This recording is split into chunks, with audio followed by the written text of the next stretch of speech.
Hey y'all, it's Bear, and today is day 1 of the Spooky Smart Bitch Readathon. As you can tell by this video, I will be daily vlogging, or I'll be at least attempting to. I might combine a couple of days, but the Spooky Smart Bitch Readathon was created by my friend Jordaline. I think it's had 3 or 4 rounds now, something like that. And the idea behind the Spooky Smart Bitch Readathon is to read spooky books but be smart about it. So while it's fine to read books by like neurotypical, able-bodied, cis-straight white dudes, the readathon really encourages you to read outside of that in the horror genre. It's also for like out-of-the-box horror, which I am interpreting as like indie horror, so not really anything from like a mainstream publishing house. This is actually currently the day before the readathon starts. I wanted to go ahead and film this intro clip so tomorrow I can just jump straight into reading. And I have my cute little, I have a notebook where I do video planning. I have like a little, see my ghost? There are 7 challenges. They are as follows. Read a book by an author of color. Read a book by a trans author. Read a book with a possession or demonic haunting. Read a splatterpunk book. Read a book with your favorite horror trope. Post a photo of what you're reading with like some autumnal decor, some fall sort of vibes. And then the bonus prompt is reading a dark academia book. I have a couple of like potential books for a TBR. So first we have Exquisite Corpse by Poppy Z. Bright, and this is essentially a queer couple whom is like a scorned rich playboy, and the other one that is a serial killer, and they decide they're going to start killing together, and they put their targets on one person specifically. I've heard it's really fucked up. I've heard it's gory. Whenever I did Google any like splatterpunk lists to try and get an idea, this one kept coming up, and I understand it's one of the more popular books, both horror by a trans author and splatterpunk books, but it works for both prompts, so why not use it for both? Everyone and their fucking mom who reads horror has told me to read Exquisite Corpse, so now is the time. Then we have The Ballad of Black Tom by Victor Lavelle. I read The Changeling, I think 2 years ago, and I loved it. I thought it was really fucked up. Like a horror contemporary fantasy set in New York. This one is also set in New York, but it is an H.P. Lovecraft retelling. I really like Victor Lavalle's writing, so I want to see what his writing is like in the short form, because this is a novella. This one is about a man who is kind of like hustling in New York City, like he'll take any job, and he delivers an occult book to a sorceress in Queens, and things kind of spiral from there. Then we have one that I have owned, and I've just been waiting for the right time, and I feel like now is the right time. This readathon is the right time. That's The Haunted Vagina by Carlton Mellick III. I have never read anything by Carlton Mellick III, but if you don't know, he is a very prolific Bizarro author, and Bizarro is kind of like fucked up, usually with like sexual themes, lots of body horror, lots of gore, just like intended to make you as uncomfortable as possible, but usually in kind of a goofy comedic way. Like, it's supposed to be bizarre, it's supposed to be weird, so I consider this like out-of-the-box horror. Basically, this guy and his girlfriend are hooking up or laying in bed or something, and a demon crawls out of her vagina, and they realize that her pussy is the portal to hell. The second I heard about this one, I knew I had to read it. It is a horror novella told through poetry and recipes, and that is Lady of the House by Grace R. Reynolds. Follows a 1940s housewife named Lady, who is very tired of the societal norms around women. Her husband survives the war, comes back home, and after all of this time of being a riveteer, you know, because during the war women were finally seen as like valid to serve the country and having a job and stuff like that. Because, you know, the only time that we can view women as valid is whenever the men aren't present, apparently. She starts to really feel resentful of the fact that now that her husband has come home, she is forced back into this domestic goddess role. It says that she explores her feelings through poetry, and it just gets really, really dark. I feel like she kills her husband. Sounds like a good time. I also talked to the author on Twitter, and she seems really nice. This one also fulfills the favorite trope prompt, which like currently is like a narrator who is the villain. I don't feel like the main character in this book is evil for being like resentful that she's been forced back into these societal norms, but I love getting in the head of someone who is having these dark fucked up thoughts and not necessarily the person who is being attacked by the dark fucked up thoughts. You know what I mean? This is a big maybe because it is a little bit longer than the other ones, and that is Man, Fuck This House by Brian Asman. This one is about a family who moves into a house and they realize it's haunted. It also says that the mother's relationship with the son is tested in ways that has never been tested before. Because the son's kind of a weird kid and he and his mom don't have a great relationship. But I feel like, I mean, the kid's name is Damien. Is anyone else getting The Omen? I've also heard that this one is very funny. So And this one was a gift from Kay, so thank you so much for sending me a copy for my birthday. I really appreciate it. But yeah, that's something else I didn't mention. My birthday is September 9th, and this readathon goes on through September 10th, so we're going to be celebrating my birthday with a daily vlog, I guess. The last book I have physically is Tribal Screams by Owl Going Back. I really like doing short story collections during readathons because I feel like I can break up the books by reading a couple of short stories. This one I think has 11 or 12 stories in it, so I'm going to try and do like 2 stories a day for the first couple of days until I finish it. I have also been getting into audiobooks recently, and I'm currently 2/3 of the way through Summer Suns by Lee Mandello, I believe the author's name is.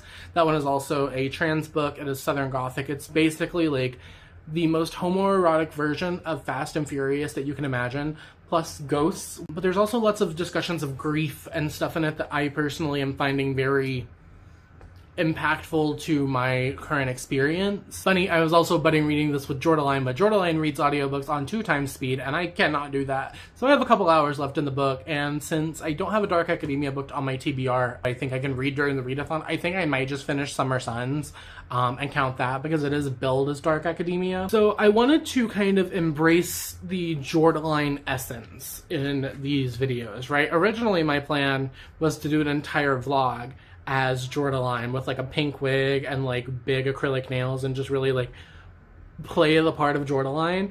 But in thinking about like what Jordaline's content is, one thing I really appreciate in her video is she always does these moments of affirmation. She always takes a moment, she gets really soft, really quiet, and she just reminds the viewer like, you are worthy, you are loved, you are beautiful, you are important, you matter. All of these things that I think are very important to hear, right? Because we can understand conceptually that we are beautiful, we can understand that we are loved, but it's really important, I think, to get that verbal communication of it. Sometimes you just need to hear other people say that you matter. You need to hear other people say that you're important. And because I have been dealing with a very hard time recently, it's going to be my first birthday without Will, and that is really difficult to process.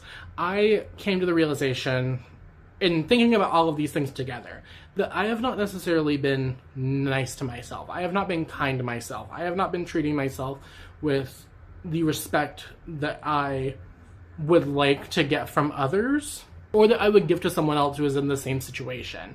So I want to be done with that. I want to do nice things for myself. I want to view myself as important again. And I understand that self-care is not like a direct train to healing from what I've been through. Like, I get that, like, I can't just like take a bubble bath and then suddenly I'll feel fine and I won't be sad about the fact that my fucking fiance died. My TikTok algorithm showed me these people doing solo dates. People basically just like treating themselves, being nice to themselves, just spending time with themselves to relearn how to love themselves. The point of this conversation is I am going to embrace my inner Jordaline. I'm going to embrace my inner aesthetic TikTok girl. I am going to be fucking nice to myself this week because I deserve it. So I have this little box that my mom got me a while ago. You probably saw it on my shelves back in Orlando whenever they were neatly organized and not this mess. It has a yellow heart because my channel. And I have a list of nice things to do for myself in this box. So at the start of every video, we're going to draw a nice thing out of the box, and then I'm going to do that in the video. Okay, what's this one? Oh, God. Okay. We can do that. No social media. And I will probably just, like, answer messages if they come in, but tomorrow I will not be scrolling. I will not be posting.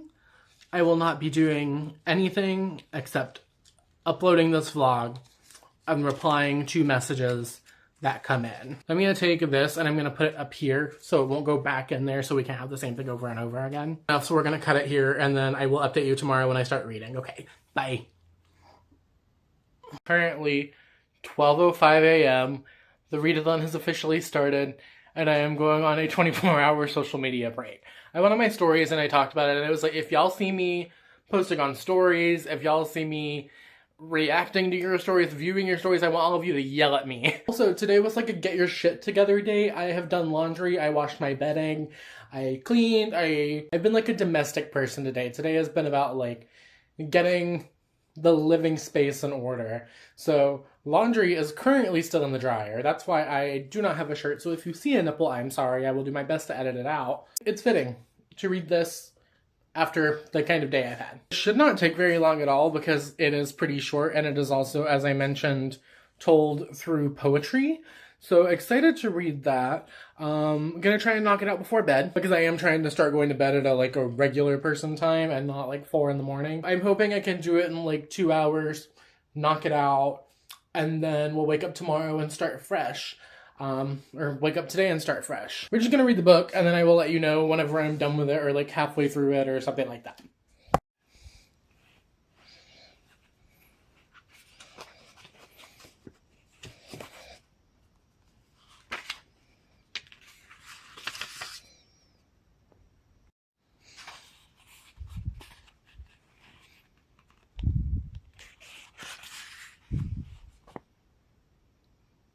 Okay, so I'm now like 70 pages into this and I'm really enjoying it. Sometimes the poems rhyme, sometimes they don't. I'm fine with that. I don't mind. I think all forms of poetry are cool and can be enjoyed. It just depends on whatever format works the best for you to get your point across, for you to get your character's point across. And we are starting to see Lady, deal with the thoughts that she's having over being resentful in part one. Part one, I think, is called Resent, and I'm currently in part two, which is called Dissent. And this is her kind of spiraling into wanting to give into these dark thoughts. So, like, on this page, there's like an ambrosia recipe. And then after the recipe, there comes a poem. It says, in butter-colored Pyrex, she delicately places candied cherries, deliciously sweet and almost tart to the touch of the tongue, and yet she is dissatisfied because she wishes they were her husband's eyes, with optic nerves flayed like sticky confetti streams lacquered in thick crimson syrup, dripping over tangy oranges and pineapples, and cushioned with marshmallows and heavy cream. It would all be so perfect because presentation is everything. So that's kind of the vibe. I'm really enjoying it so far. We see in part one, like, Lady wants to go get a job, and she's like, I can work because I've worked before. And the husband says, no, like, why would you give up everything that I've given you so you can go work? Like, you're a woman. Why do you need to go work? We also see that there is talk of babies and pregnancy. Lady checks the, like, napkin between her legs, and she sees that there's blood, and she's just like, thank God, I'm bleeding. Like, I'm thanking God for letting me bleed. And then later we see her, like, knitting baby mittens for a baby that doesn't exist. So it's really interesting to view her. If you think about her character, right, she feels trapped in not just this role of the domestic goddess of the 1940s, but also, like, the relationship. She's trapped in a marriage that she doesn't feel anything for. Her husband is cheating on her. And she seems to be, like, terrified of having a baby because then that will also continue to trap her in a deeper way. Really good so far. I'm really liking it. It's doing things that the mainstream horror books from the big publishers don't do. And I feel like indie horror is always willing to, like, take it that extra step. So I'm enjoying it.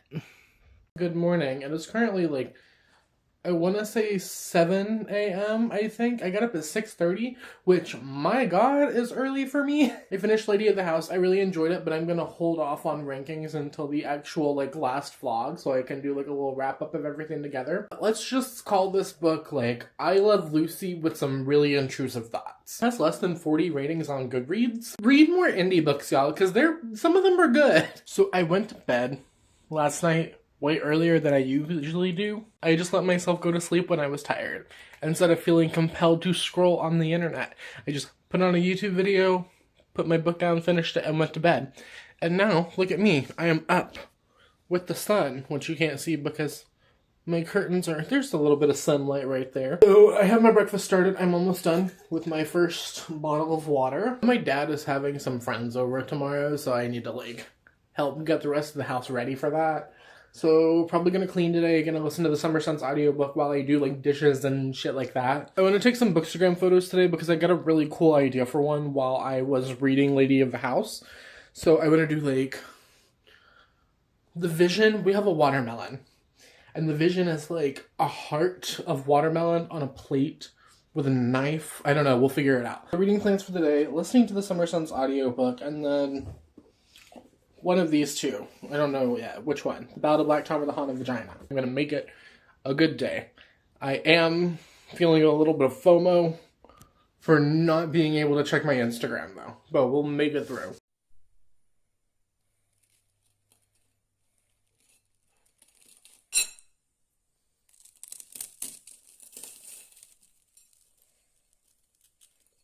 This is really hard to do with one hand, oh my god. I was trying to be aesthetic. It doesn't look aesthetic, but it's gonna be tasty. It's basically like a chicken bacon ranch without bacon because I don't have bacon. So yeah, that's breakfast. I ate breakfast. It was good. I have spent the past few hours on this website called Open Path Collective that is supposed to be an affordable therapy portal, essentially. The thought of going to therapy is kind of hard for me. I understand that it works, right? But as someone who has always been a caregiver to other people, a source that other people can rely on, I have a lot of trouble admitting that I need help. I have trouble listening to other people tell me to do things for me. That's where a lot of my issues come from. And it comes from, like being a caregiver for so long and, being 18 and being a caregiver for my brother, my mom, when I was a kid for my dad, and even like with Will, because Will did have heart disease, had congestive heart failure. I was in essence a lot of the times acting as a caregiver for them, and I have a lot of trouble accepting my own feelings and accepting that like my feelings are important and sometimes I do need help. So I signed up for Open Path and picked out a therapist who does online visits because I would prefer to do it online or on the phone or something like that. So signed up. So hopefully that goes well. I don't know how openly I'll discuss therapy on my channel if it is something that I choose to continue to do. I don't know. It's one of those things where it's like, I feel like that might need to be kept personal. And, I'll talk about it to some extent, but I feel like the ins and outs of it are something that shouldn't be discussed with the internet as much. So that's what I've spent the past couple of hours doing. Reading update. I am about to start The Haunted Vagina. I'm very excited for this. I love bizarro fiction and I don't read it nearly enough. Really want to get more into it, and a lot of them are short. They're novellas. This author is like one of the #1 most like prolific bizarro authors. Like, look at this backlist just printed at the front of the book. That's a long ass backlist.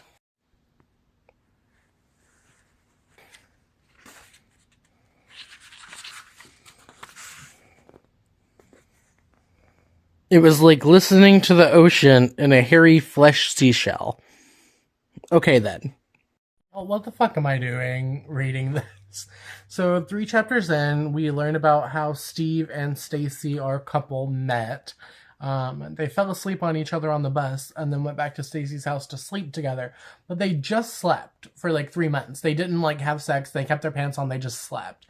And then they like talked about the first time they made love and how he gave his coat to a homeless man. And now that they are having sex, because it's been months since they've had sex, because Steve doesn't want to be near Stacy's vagina, they're just like, okay, well, if I give you a blowjob, then I'll keep my legs together and you can just, like, eat my clit. And he's like, okay, but keep your legs together.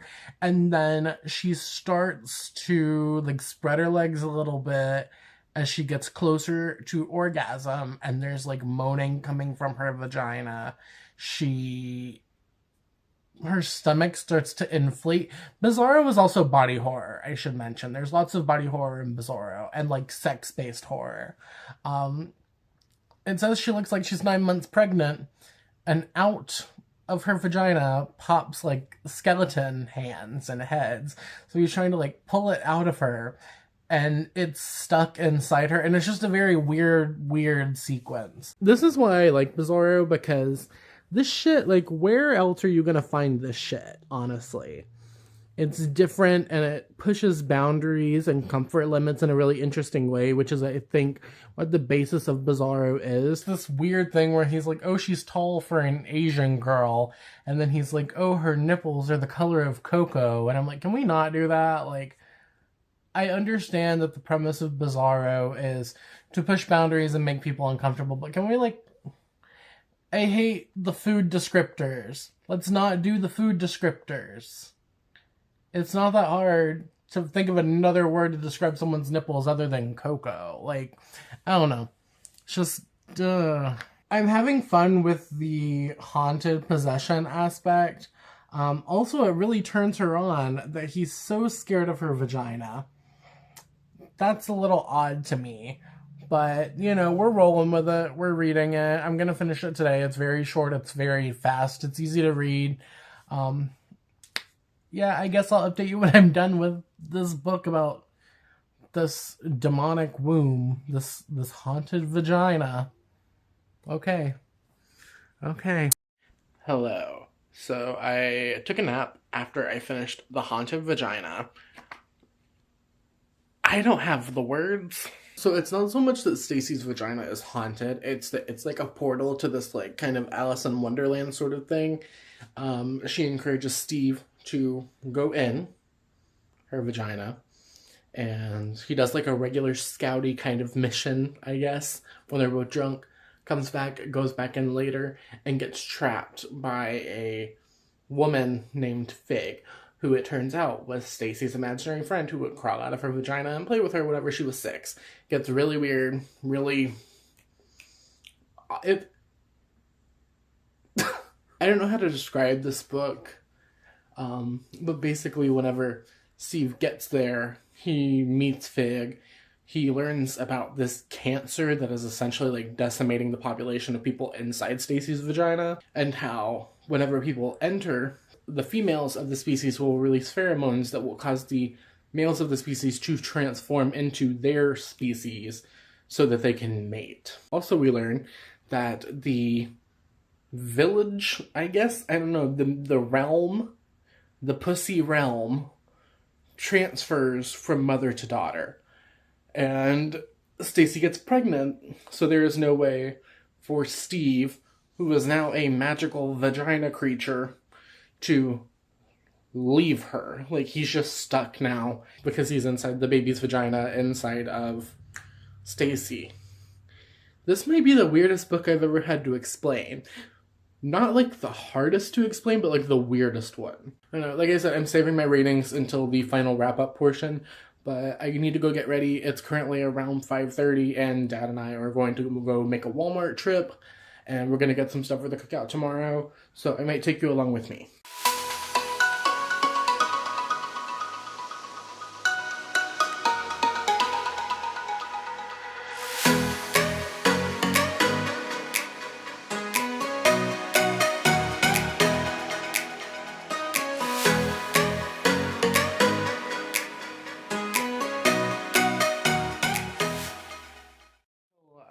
So we went to Walmart. As you can see, the book section was a bust. That's what I currently have to work with, so be understanding of that. But while I was there, this very nice man, he was really cute, and I thought he was flirting with me, but it turns out he was asking me for book recommendations for his wife who was in the hospital. That she likes spooky stuff, so I sent him away with some Ruth Ware. She also likes YA, and I feel like Ruth Ware has a good crossover appeal for YA readers. Also stopped at Dollar Tree, because I have seen people having very good luck with books at Dollar Trees. My Dollar Tree was also a bust. The new book haul today. It's currently around 10 p.m. I watched a couple of episodes of the new Netflix series Devil in Ohio. I read the book for that a while ago, and I thought the book was... I think I gave it a 3-star, but the Netflix show is really good. It works really well as a TV show. So Dad and I did burgers for dinner. We watched a couple episodes of that, and now I have to start editing this in like an hour. So what I'm gonna do tonight, I'm not gonna update you for the rest of the night, but I am going to read a couple of chapters of The Ballad of Black Tom, and then maybe one of the stories in Tribal Screams, and then we'll just, that'll be my night for the rest of the night. I've done very good about not getting on social media today. The point of it was to make sure I didn't just spend all of my time scrolling, and I didn't. I would just sit on the couch and I would open up Facebook and I'd be like, nope, we're not doing that. We're not looking at social media. So I consider this a successful day. I think I should do this more often and just take not like extended social media breaks, but just have like an unplugging day. Also, like I said, it helped me go to bed earlier and wake up earlier, so I had like the full day to actually do things. So I consider day one of the Spooky Smart Bitch Readathon a win. Come back tomorrow if you want to see day two. Do some more self-care stuff. I will update you on these 2 books and let you know how far I get. And yeah, comment question of the day. I guess we can still do those in daily vlogs. Let me know if you're participating in the Spooky Smart Bitch Readathon. If you are, how did your day one go? Let me know what you read. Let me know what you loved, hated, etc. And if you didn't participate, then just let me know you made it to the end of the video by leaving me an emoji, preferably a yellow heart or a smiley face emoticon. Alright, I hope you have a wonderful, whatever it is, wherever you are, and I will see you tomorrow for day number 2. Okay, cool, bye.